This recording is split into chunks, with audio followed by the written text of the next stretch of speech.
It's time to wake up. The show is about to start.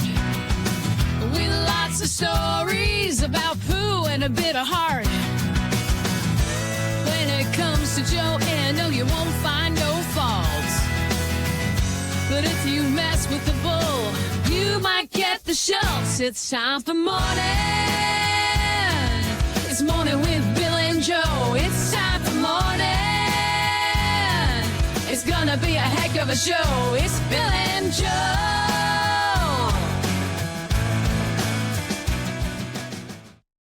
Thank you. Hello, and welcome to Mornin with Bill and Joe. I'm Joe. I'm not Joe. And with us, once again, Joe, I believe he was our first guest on this little YouTube thing that we've been doing. A licensed real estate salesperson at the Corcoran Group in New York City and partner of the Miller Schulz team, Jonathan Schulz, ladies and gentlemen. No relation. Our house is a very, very, very fine house with two cats in the yard. Baby. Life used to be so hard. Now we're keeping it real estate with Jonathan Schulz. Baby. Everybody, How are you? Thanks for joining us again. doing fine, thank you. We are in the middle of Martin Luther King holiday weekend, which is uniquely also Inauguration Day, which we don't need to give any attention to. Quite the historic day. What is the over-under, I ask to both of you, that Trump mentions MLK in his speech? I would think that he has enough people around him that would put it in there, but that would be sharing the stage with someone else, so who knows? Probably not. Joe, thoughts? Ooh, it depends on if we're viewing him as a hero or not. And Right. by we, I mean the royal we, meaning Trump's kingdom. So I'm not sure. My thought is the only way he would possibly do this is if he compares Martin Luther King to him. Right. That He's is, done I a lot think- more than he's done far more than Martin Yeah, Luther King. That's Yeah. and I'm not even remotely kidding. Mark my words on that one. Well, yeah, Martin Luther King did not, in fact, remove TikTok and then reinstate it within 24 hours. So, yeah. Thanks to Trump, it's back. MLK never had a huge following on TikTok to He begin had a with. couple Yeah. dances that went a little viral, but never as big as some of the other ones. Yeah. The only reason I thought that is just when Jimmy Carter died and how his statement was basically saying it immediately went to him and how he and Jimmy were a member of a very rare club with very few members and just was all him. But we'll see. It's fun to think about. Really so fun. How are you? Yeah. Happy New Year, Jonathan. Happy New Year. Are we happy when the kids have a 3-day weekend, or should we feel bad for you and thoughts and prayers?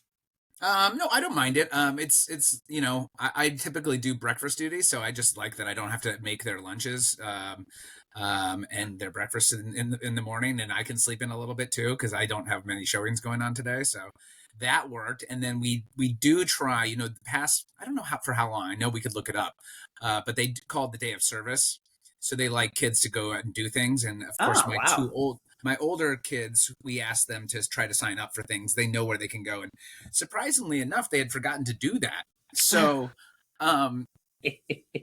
luckily it snowed last night. And so we said, get outside and go snow some neighbors' driveways and walks. So they were really happy to get out there and do that too. So that's what they're doing right now. I have to say, per usual, they are much better little tykes than I was. I didn't do crap. Aside from being unbelievably happy that I was not doing a pop quiz, a book report, or math of any kind, I don't recall ever doing anything on Martin Luther King Day. Now I want to know when they started the day of service. Yeah, that was, not my generation. Yeah, I don't think so either. Well, and by the way, I love the mention of breakfast and lunch duty because as far as Douglas Goodhart is concerned, he does breakfast duty for Joe, lunch duty, and then also, wait for it, dinner duty for Joe. Okay. To make sure that she's well fed and strong. To make sure she does her duty. Well, I appreciate Usually in the mornings. I appreciate that we're all using the word duty so much. Yeah. There you go. However, I do make my own breakfast. I want to make that very clear Abundantly Look how clear. precious. because a yogurt parfait is in fact something I can't really fuck up. But That's what the fruit to yogurt ratio. oh God, yeah, if you don't get it right, my day is ruined. So yes, that's nice, a day of service. This is also my day of service, just doing this podcast. Yeah, it's your service to America. So the first national holiday honoring King was celebrated in 1986, but it took longer than that for states across the country to adopt the holiday, including fights in Arizona, South Carolina, and elsewhere, according to the National Constitution. The holiday has been recognized in each state since 2000, but when did that's not the day of service. So I believe the great state of Arizona was the last one to hold out on not taking this day off. If I'm correct on that. Yes. But that doesn't talk about the day of service. Oh, well, I'll find out. But I never heard of that before until you just said that. Yeah. But also, I'm a terrible person, so there's that as well. That is and I've already forgotten about this whole service thing. Don't really know what it means. Yep, I get it. Did you guys? So you guys got snow? There's nothing here. Oh yeah, we have like 5 inches. What It do you was mean you mostly have rain nothing? yesterday. Yeah. Bill, were you out last night? I was out. It was like inches. No, it was. That's so weird. In Midtown, it would be kind of snowy as far as visuals are concerned. Would not stick at all. And then as it got a little later, it just turned to rain. Have you been out today? Yeah, I was just out. I mean, it's ice, and there's a little bit of snow, but Really? We have a good amount. huh? We have a good amount. Weird. Maybe 4 or 5 inches. So weird. Maybe Bill is living in an alternate universe. Very Possibly. possible. God, I knew I was in a Marvel movie. Well, thank you so much for joining us. We've got mostly real estate as per your genius, but a couple of other things as well. You've already done way too much work as far as investigating and the word Andy Cohen is concerned. But I am more than happy to start off with whatever you would like to discuss on this day of service. You guys tell me. I'm happy to talk about anything. We can't tease Andy Cohen and then just leave it. Let's start Andy off Cohen with the loves big being one. teased, by the way. He is a giggler. Andy Cohen, you guys, has worked with the interior designer Eric Hughes and the architect Gordon Kahn, my favorite, to combine 4 apartments, into a bespoke West Village home. I love that word. 2 floors are connected by a custom glass walnut and steel ensemble.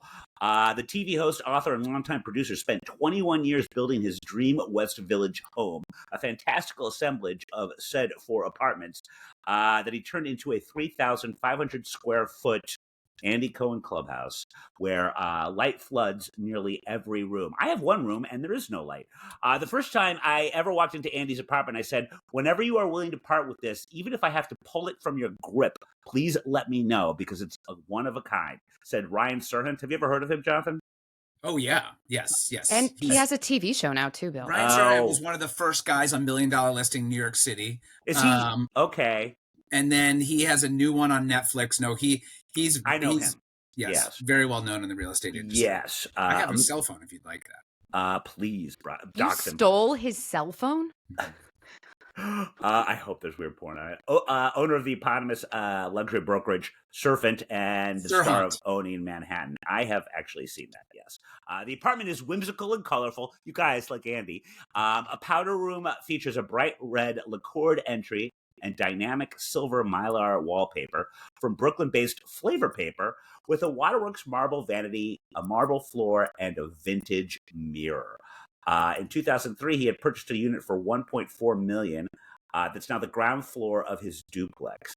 I have so many questions. A doorman tipped him off to the fact that the unit directly above his might be vacant soon. Cohen bought that unit and then 2 additional adjacent studios, working with the architect Gordon Kahn to meticulously merge the apartments like life-size Lego pieces. The primary bedroom has a functioning wood-burning fireplace and Ralph Lauren wallpaper. From its wall of windows, there are views of the Empire State and Chrysler buildings. A 4th unit was added in 2022. His home is now a custom 2-story apartment with 3 bedrooms plus an office, den, and nanny suite, of course. A custom glass walnut and steel staircase designed by Mr. Kahn unites the 2 floors. The apartment is bounded by windows on every side and features additional fireplaces, a steam room, and the most elusive of New York City amenities, generous closets and 3 additional storage units. We have to say why he's leaving, which I think Um, is important, because you would think, why would you ever, after customizing a space, buying so many, leave? Well, the one thing he didn't have and you can't build is outdoor space. Yes. And New Yorkers know that, at least for me, that is so valuable. And the new place he found has, I think this place is 3,000 square feet and then 2,000 square feet of outdoor space. Being designed a West Village building, walking distance from his old one. And yeah, let's see, 18 million spent on that. Jonathan, have you seen either of these properties? Come to think So of it? no, I've been in both buildings. So Andy Cohen's went on the market actually in September. It's been on the market for now 120 days. When you read the article, they talk about how Andy and Sirhan have developed a special relationship because their older kids were born at the same time, and they kind of made a pod during the pandemic. So they're very close friends. What's interesting is that he obviously lobbied to sell his apartment, which happens quite a bit with friendships. But it's been on for 120 days. So I wonder how that friendship is going now, especially, at 14 million. So I'm exposing my ignorance. I guess 120 days is a long time, but It went on in September. That's a good amount of time, especially for something this spectacular. And it really is. I mean, if you look at the pictures, I'll tell you, it's 2 Horatio Street. It's apartment 12/14G because he duplexed 2 floors. And if you might think to yourself, well, what happened to 13? A lot of those pre-war buildings don't have a 13th floor. right. But it's a beautiful, beautiful apartment. And you would think that something like that, especially something that is in the celebrity stratosphere, it would go. But $14 million is a lot of money. It's a co-op. A lot of people who are spending that much money these days don't necessarily want to be in a co-op that faces that amount of rules. Also, when you buy a co-op, you're giving the entire co-op board your entire financial life, your whole life, to show them. So people with that type of money don't always want to be in a co-op, and downtown, for that matter, being in a co-op is annoying. So he bought a few blocks away at 299 West 12th Street. And that was Penthouse A. I went and found that also. He bought that in 2022, and it needs a good amount of work. So I'm sure it took 1 year to 2 years to do the work, and that's why he's now putting this on the market, because he is ready to move in. Well, also, Jonathan, clearly he was able to purchase the new home without having to sell the other. So most people would then ask, well, then why doesn't he rent it out? Is it the co-op rules that possibly prevent him from doing that? But also, I mean, $14 million is a lot of money just to be like, I don't need that right now in my pocket, especially if he spends, let's see, I'm trying to, the other one was on the market. Sorry, I had it up. And then for 18.2 million. Mm-hmm. So I just like the idea of the nanny quarters, and it really made me realize I would kill to be Andy Cohen's nanny. To live there. I mean, I'm sure his kids are awful, but a small price to pay. Yeah. That's $32 million he's got, 1 in 1. And then the renovations that I'm sure took maybe $2 million. He's very rich, but that's a lot of money. So I'd want my $14 million rather than, and also it's easy to say, hey, rent it out, but what is he going to rent it for? So, let's say $35,000 a year, $40,000 a year. But then meanwhile, people are living in his home. Renters do not live like an owner lives. And oftentimes a home will depreciate because of the condition that renters, use the apartment. And so it's sometimes better just to get rid of it. But you are right. A lot of co-ops will have rules that say you can only rent for 1 year or 2, and it's just not worth it. And also the red tape to do that kind of renovation in a pre-war building, particularly. It takes forever. Like I don't even understand how he was able to I think make it that shows you he happen. bought in 2022, and he's just now selling his other one. So I'm sure it took, 2-year renovation at least. Jonathan, how often do you have a buyer who is looking for 2 units to do something similar? Does it happen frequently? Oh, yeah. It's rare that someone says, I want to buy 2 units. It more happens organically, where they see an opportunity. Or what he did is more often that happens. You're in a building already, you own in it, and then he got tipped off by the doorman saying, "Hey, just so you know, the apartment above for you is going to be going on the market for sale." He bought that and combined them to increase the size of his footprint within the building. So that happens more than anything when you see combinations. But it's 4 units because he bought 2 studios on each floor to combine them also. Wow. And what's interesting is combinations can often be kind of awkward because you're putting together 2 apartments that weren't initially meant to be. But if you look at the floor plan he did a really nice job. It's beautiful.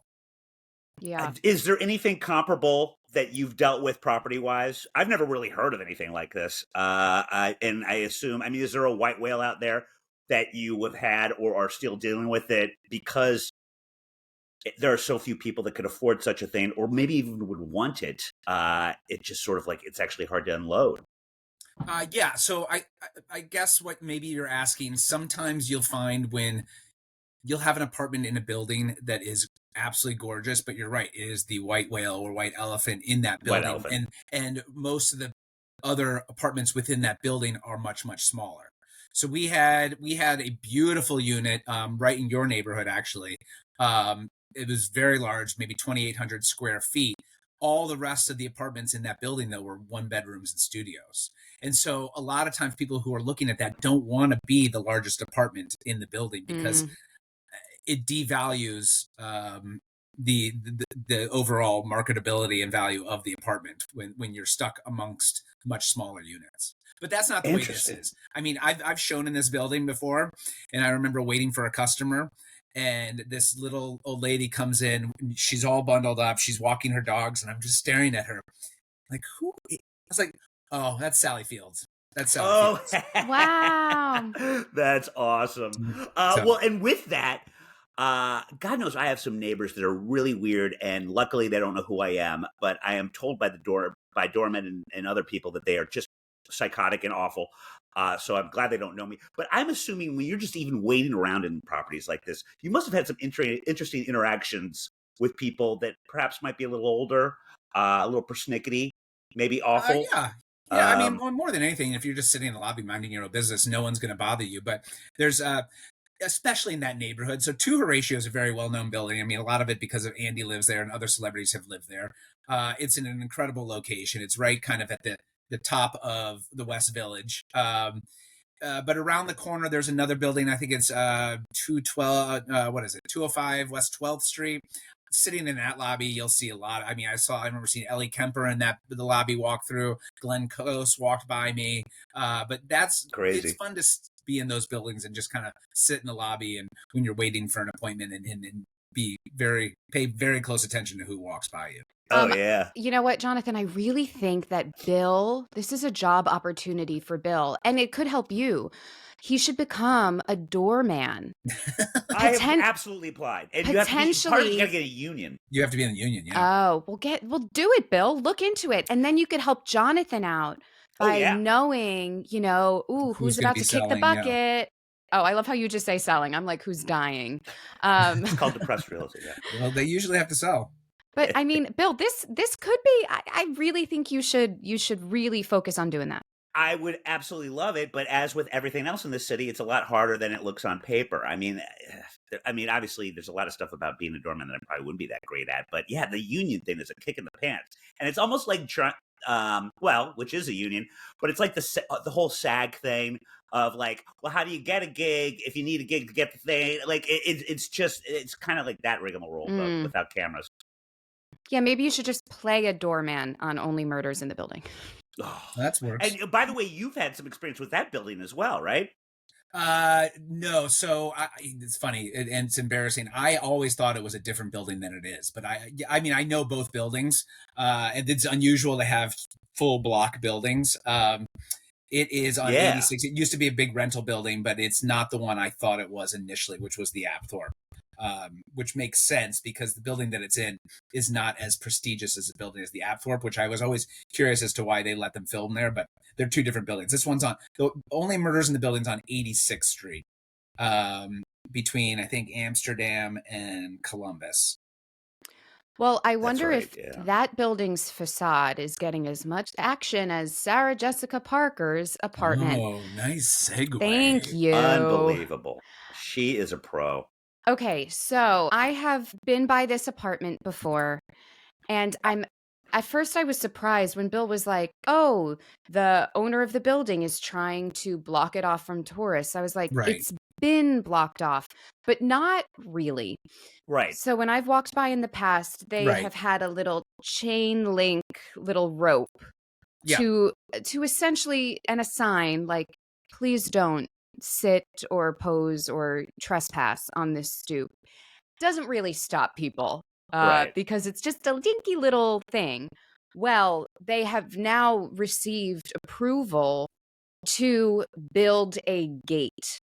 And just like that, they have a gate. And just like that, the Guys, you guys are on staircase fire with the this staircase sits wordplay. in front of 66 Perry Street, a brownstone in the West Village that was built in 1866, Mhm. but it gained the celebrity status more than a century later when it became the exterior setting for Carrie Bradshaw's apartment on the HBO show Sex and the City.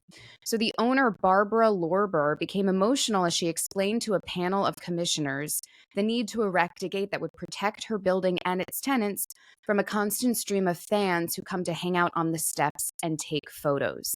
She says the house shouldn't be gated, but what was beautiful in the late 19th century is unfortunately in need of more protection in our century, in our time.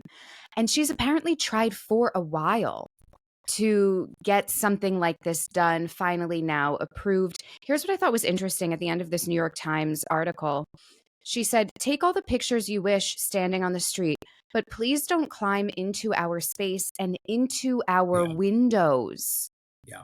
That's People pretty were tough. like climbing, I guess, I would assume just on the first story, kind of posing by it. But damn, that has to be super annoying. I honestly, and I do feel for her. I mean, this is a lady who's trying to, I mean, her business is this building. She rents it out. There's, how many units are in the building? Bear with me. Looks like there's 3 different units and she rents it out. And these are tenants she has in there that I'm sure for the most part are a little bit unwittingly getting involved with a building that they don't realize until they're in it what the situation is. That's the thing. I keep going back and forth as to whether this helps or hurts her because, like, God knows there's a lot of rich Sex and the City fans out there that would rent it, not even really even live there, Right. just to say they have it. So you have that, which would make possibly things easier. But then if you're just a regular person with some money that likes the building, this is a huge detriment. But Right. I wonder which overrides the other. I don't know. I mean, at this point, I think she bought, what did you say, during in the 1970s? I could look it up in 2 seconds. She's made herself quite a bit of money. Yeah. At this point, I'm not millions and losing millions sleep and for it. millions and millions of dollars. 1979. Yeah. She bought the 3-family building. Jesus. So what's nice though is right, like, so the gate, she's trying to do everything right. So the gate, Right. she hired a designer. It would adhere to the existing authentic historic style of the building. It would still look beautiful. You know, it's not some gaudy security gate. It would has to be in the village. decorative. There's so many zoning issues, and if you can't do anything to those buildings' facades, Yeah. without getting permission. Now, Bill, you do historical walking tours. I took said tour. I believe Jonathan did as well. You took us to some homes of some celebrities, way less known than the Sarah Jessica Parker stoop. But is there a home that you would pass, that you would be like, I have to pose on the steps? Like, whose home would it take, Bill, for you to trespass and to take photos on it? There is, and I have. I don't know if the 2 and the 3 is still on the gate, but not only have I been to Michael Jordan's former Highland Park. I was Highland or Highwood? No, Highland Park. Highland Park. No, actually, Deerfield. I believe it's Deerfield. It might be Deerfield. Because that's where the Bulls practice. Not only had I gone there many times and taken many pictures, but I would often bring people, Nanette included, when we were in college, to the place so that they could take pictures out in front of it. And I'm sure Jordan loved it, as he should. But yeah, big 2 and if you didn't want to draw attention to it, probably don't put your number on the gate. But That's the only one that comes to mind. I would also ask, with regards to this Carrie Bradshaw one, as you both saw on my amazing tour. So we have this one block that is just sort of this A-list ridiculousness of historical people that live there, and there is a plaque talking about how Stephen Sondheim lived in this particular place for as long as he did. Well, Katharine Hepburn lived right next door to him for much longer, and I would say that she's arguably more famous, or at least was. And then right next to her was Mr. Bob Dylan. Neither of those two places has anything remotely resembling a historical type plaque for tourists or what have you. I assume as a person that lives there, you have the right to say, no, is it that? Or is it just like, to me, I was very confused as to why Stephen had it and Katharine Hepburn and Bob Dylan do not. Bob didn't live there that long, but well, I think don't that's know how part that of it. works. I think he's had a lot of different addresses in the city, Right. and that probably isn't the one that he's most known for. Sure. And that is probably why. I don't, if I spend a little time, I'm sure I could find out why you get the plaques and why in some places you don't. When I first moved to the city in 2000, I lived in a really beautiful building that was comprised of 3 or 4 buildings. I think it was like 323 to 330 East 94th Street. And it was horrible old tenement buildings, but Barack Obama lived in that group of buildings when he first moved to New York City as well. That's and there's no plaque there. Right. Well, most of the places don't have plaques, and I just wonder why some get them. Well, I'm curious if it's like a Hollywood Walk of Fame thing. Your people petition to get a plaque there, or there's like a group of people who like are campaigning some for sort it. Of preservation society that does it. One thing that we were talking about that really reminded me of, and you try to think of like what are some of the other ones like Michael Jordan's house, and the one that always comes to mind. And I've only been to Miami 2 or 3 times, and Miami's one of those cities where I shouldn't like, but I always have a good time when I'm there. But the Versace mansion. Because it's right there on Ocean, and literally the door is so close, and he was gunned down literally right there in front of it, and people are always to this day. I mean, how long ago was that? That was almost 30 years ago, maybe. Oh yeah, but yeah, and it's like the one, and it's just this palatial, understated. Right. But it's quite literally, I believe, the only residential place on an otherwise very mostly bars, some shops and stuff like that, a very business. It's not understated, but it is one of those things all of a sudden you just walk past and it's just right there. Oh yeah. And you're really close to it. It's not like it's set back at all. Well, I can understand people wanting to take photos there because it's a real person's home. Something historic happened there. Like an awful heinous crime occurred, so it's like history buffs, crime buffs, fashion people, right? But Carrie Bradshaw is a fictional character who is not a great writer. She is not great at relationships. She's not even really a great friend. And yet, really. Women are obsessed with this character. But also it's a fictitious location. Yeah, she lives in the Upper East Side. That's true. That's down in the West Village. Oh, I didn't know that. Yeah, that's hilarious. Yeah. Well, it is. I would assume is it also not a death scene? Is that where Mr. Big died? Oh, or was he in a different place? No, they were in spinning. Yes, he was on a Peloton bike. Yeah. But they were in their now shared larger apartment when that happened, so it was not this location. And I believe that was a sound studio. I would have just loved to have been a fly on the wall when this woman, who I do not weep for, that bought this place in '79. I mean, I assume, obviously, she had to actually do a deal with HBO, them describing her the show. I'm sure she thought it wouldn't last for but 5 episodes. Right. And I wonder if there's a renewal process or because they still do scenes with her. She mentions it in the article. She just figured it over time it'll dwindle down, but not to use the phrase again. And just like that, it's come back in the mainstream. And she's like all over again, has to deal with it. And I think in the show, and I haven't watched it. I think I've put it on a couple times, and it's unwatchable. Oh, it's awful. And doesn't she move back to that apartment? Yeah, that's the thing. The so photo, all over again. The photo in the article to me looked like it was relatively recent. So it's not like she's putting her foot down here. I mean, they're but filming. Carrie Bradshaw moved back to the apartment, didn't she? Yeah, yes. So can't she just say no? She doesn't live here anymore. Move on. Doesn't go with the story arc.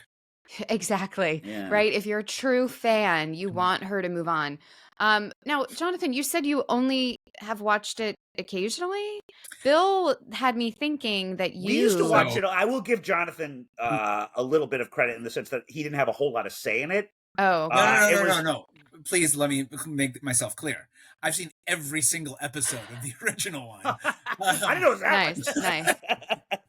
The I original. saw most I of the see. first I couple. see. The new one. The new one. Okay, Yeah. got it. I saw most of the first couple of seasons with you, Alex, and Drew at the Obama place because Alex was not going to miss it. And again, I wasn't one of those people that's like, screw Sex and the City. I didn't think it was very funny. It's clearly a gay man writing for women. It's all weird puns. But all Carrie Bradshaw does is like wordplay, and then like keep in mind we were watching how's this funny? Early 2000s. I think we just loved that. That fifth character really was New York City. It was her true love, and you do go back and watch it now. It has been on the TNT or whatever in reruns. It's unwatchable. Oh yeah, the old ones are unwatchable. It hasn't aged well. No. I'll say that. It's horrible. Especially now as a woman in my approaching late 30s. Mm-hmm. Oh boy, I'm like, I really hope I'm not like this. Right. In my friend group. Nobody is. Yeah. But it was a different time. There's a nostalgia factor, which I think is what brings a lot of people back to it. Yes. I think the younger generation, especially too. Yeah. And I think they like laughing at it. Like people really acted like this. And I mean, I look at it too. I'm like, people really, did they act like this? It was horrible. I think what's interesting though, is that, we've seen not a decay of New York City, because I'm not a fan of that. I think New York City is just the same as it's been for a long time, but a lot of people have moved out. And we need something like Sex and the City now to get people excited about New York City, because that show in and of itself was a huge marketing piece for New York City. People from all over the country are like, I've got to move to New York City now. I've got to live there. I want to experience this also. And it really built New York in the late 90s, early 2000s to what we remember it to be. And I think just having a show like that shows young people being out and enjoying themselves, even girls for that matter, I think did a nice job of it as well. And there hasn't been anything like that for a decade. Jonathan, here's the issue. We do sort of have a show like that does appeal to the female viewer. However, it's called Law and Order SVU. And instead of making women want to go out and, we're now just on high alert. So it's, it's kind of backfired. Right. That's I was about to say, my neighborhood is silly with filming of all manner of Law and Orders, or The Equalizer, I believe is a big one. Sure. And a couple of other crime dramas, none of which would ever make you want to come to my neighborhood, which I'm for. But it doesn't sell New York at all. There's lots of craft food that sometimes they'll give me, but other than that, it's not a selling point because just lots of people dying or being raped, really. And it keeps other people out of my hood, so I'm happy about that. Speaking of New York crime dramas, no, you guys or don't want to. Last week filmed an episode of FBI. Nice. Wow. Talk about burying the lead. And I don't play a reporter. Nice. Also a new feather in your cap. So much. I don't want to give too much away, but I will say I play a juror. Which, for those who've been along on my journey know I've had some jury duty stints in the past, so just preparing me for this. And I will say I had a stunt double. What? Wow. So very exciting. It's going to be episode 14 of this season, which I think is going to air February 18th. But as we get closer, I will let everyone know. And I am on. There's a scene that they didn't trust for you to do on your own, and you needed a stunt double. Yeah. Oh. As a juror. Well, you'll see why. It's right at the beginning of the episode. So be sure to tune in right when it airs. But also very happy I had a stunt double because I had just tweaked my back like 3 days before. Why do productions hire additional actors when they could just maybe have the stunt person do that one scene and then they don't have to pay more than one person? Because that feels like the fiscally responsible thing to do. So of course they don't do it. Okay, but is there some sort of union thing where the stunt person only does stunts and you only do the acting, and the two shall never? But there are actors who do their own stunts. But mostly stunt doubles. That is there. I spoke to one of the stunt doubles, and he said he's actually worked on this show a lot, and for different people, he's their stunt double because he's like 6'2" or 6'3". So it's like if there's a tall person, he's their double. Right. And he said he might occasionally have one word or one line to say. But yeah, it's just, again, as we'll bring it all back, it's a union thing, right? So it's it's easier to have all your bases covered, I think. I already know the answer to this, but please tell me that you got a photo with you and your stunt double so we can compare and contrast. Oh, you did? I just assumed you. Oh, I want to see how similar you guys look. I'll share once it airs. But yeah, it was a good time and interesting. Technically, the scene takes place in Queens, but we filmed in Westchester. Oh, weird. Yeah. I strongly urge everyone out there. I believe it was for the MTV Music Awards or Movie Awards back when they mattered. There's a great sketch of Ben Stiller playing Tom Cruise's double. Yes. Nice. And would oftentimes show up in movies when he wasn't needed or asked, and comedy ensues from there. But and then he does his Tom Cruise laugh, and Tom Cruise is laughing with him, and it's good. Well, it's good stuff. Yeah. Well, let's end on this high note. Jonathan, thank you so much for having me. Joining us today. Anything else you want to plug, promote? People can always just find us on the Miller Schulz team on Instagram, and go outside, enjoy the snow. It's cold, but it is a beautiful sunny day in the New York City metropolitan area. Yeah, we really do not have much snow at all. It's so weird. Yeah, I'm looking out my window and I'm seeing a bunch. So I see a lot of snow. I don't know. Maybe just where you are. You're over a warm zone or something. Mm-hmm. Yeah. That weird granite. Bill, when is your next walking tour? January 24th, guys. By the way, can we edit out all the parts where Jonathan said it was cold? Guys, it's wonderful out. Great for a walking tour. I think it's like 75. That's 4 days from now. Weather does change. Yes, that's true. It's been pretty constant lately, but edit that out too. So yeah, we're thinking 75, not a cloud in the sky. And just fun facts to be had. Go on Bowery Boys walks and scroll on down to that Turtle Bay one. It's a great tour, and the fact that you can start by having lunch at PJ Clark's right beforehand and then just walk out the door and start the tour is fantastic. And there's, you can always stop and get a cup of coffee along the way. It's a fun tour. Thank you both for giving me the charity that was attending. I appreciated it. Joe, aside from FBI, what do you got? And now for the best part of the show.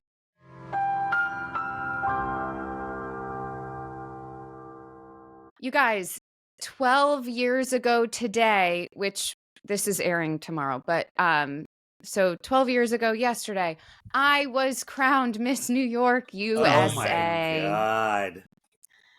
12 years is wild. To the point where, like, should I still be bragging about this? I don't know. I think so. Runner up, maybe not, but you nailed it. Thank you all for tuning in, and we will see you next week. Bye. Take care. Bye. I'm sure glad that's over. That's all for this episode of Mornin with Bill and Joanne. I wasn't even listening. I was listening to podcasts. Shut up, Bill. Subscribe to the show on Apple, Spotify, or anywhere you get podcasts. Yeah, I wasn't listening either. Very nice, Joanne. Touché. For videos of this and other episodes, go to @MorninBillAndJoe on YouTube. Bill, put the sword down. Run, Joanne, run! Like, subscribe, and turn on notifications. We would do it for you. Okay, that's a lie. I never liked your show. Sorry, wasn't listening. See ya.